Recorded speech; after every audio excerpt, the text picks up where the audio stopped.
Чувашская одежда представлена разнообразием головных уборов, платьев и костюмов, а также известна богатством вышитых узоров, монетной и бисерной отделки специального кроя.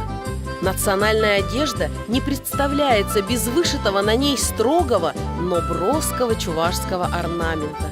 Он символичен, рассказывает о возрасте хозяина костюма, его статусе, состоянии, принадлежности к роду. В изделиях преобладает сочетание белого и красного цветов. По верованиям древних чувашей, эта гамма обозначает сакральную чистоту.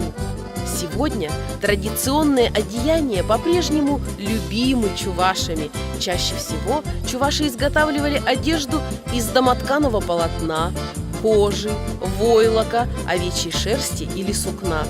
Считалось, чем богаче узор, тем праздничнее одеяние. К примеру, на рубахе в области плеч вышивали узоры – символы неба, а в области груди – узоры – символы огня, которые, по верованиям древних чувашей, обозначали мужественность. Головные уборы чуваш – уникальное явление в национальной культуре.